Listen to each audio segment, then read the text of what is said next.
Welcome to Mobbed Up. I'm your host, Chef Donny Delicious, and today we are going to be reverse searing a New York strip. Start by preheating your oven to 200 degrees. One huge key to success with any good steak is the moisture content. Here I have a classic dry brine where I just covered them in salt right when I got them from the grocery store and let them sit in the fridge for 2 to 3 days. Now that it's dry, let's prepare. Preparation complete. Next, grab a pan and a wire rack to ensure that the steak stays elevated while it's in the oven. Make sure to set a timer for 45 minutes. It can take up to an hour, but really the goal here is to ensure that the center of the steak measures on a meat thermometer at about 120 degrees Fahrenheit. Thyme, rosemary, and garlic are going to give us extra flavor on the sear. Now let's listen in for some mortar and pestle ASMR.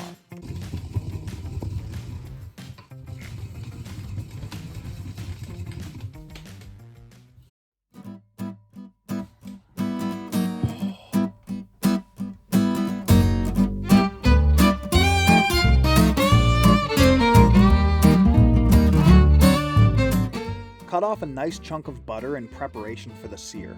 This, in combination with the ground herbs, is what's going to give us that infused flavor into our crust. A lot of the reverse searing is just a waiting game, so you need to be patient and not open the oven. Hey! I'm not going to tell you again. One quick note here about thermometers. If you don't have a digital thermometer and you're very much a stickler about having an exact perfect medium rare piece of steak, you're going to need one to make sure that you get that exactly right. Of course, there's that touch your hand or touch that part of your thumb trick, but those don't work nearly accurately enough if you're going to be a stickler about it.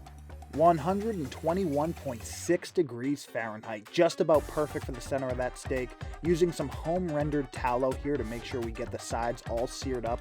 The key is that we're only doing this for about 1 to 2 minutes. Again, I'm going to use my digital thermometer here because even 1 to 2 minutes is a bit abstract. I'd rather a much more perfect medium rare medium depending on who's eating it. So I'm shooting for an internal temperature of about 135 degrees Fahrenheit here.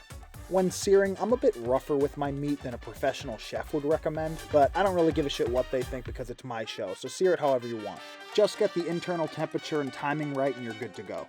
Once again, this step is completely optional, but I do recommend it. This is where I'm going to sear in those last bits of flavor on the external crust. So I actually did half the time in the tallow, and now I'm putting the butter here and dumping in all of those ground herbs so that I can seal in all that flavor. And once I cut the steak, I can also dump all the juices on top of it.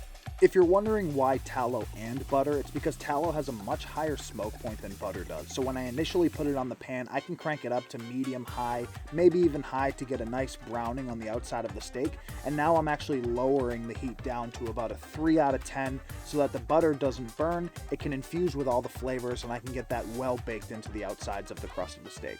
Now, what kind of Meat Mafia episode would this be if I didn't give you a little steak sizzling sound? So just so Clemenza and Salazzo don't fire me, here's a little obligatory butter bubbling ASMR.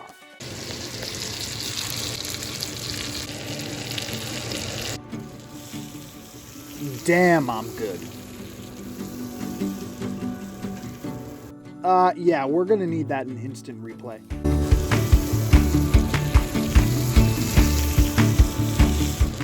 And here is our finished product of our beautiful reverse seared New York strip.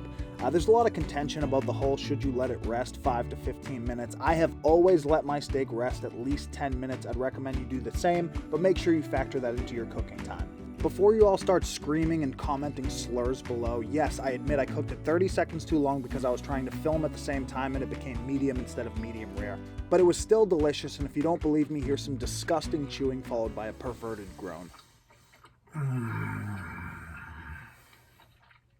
That concludes this episode of Mobbed Up. I am your host, Chef Donny Delicious, and we'll see you next time. Love you, XOXO.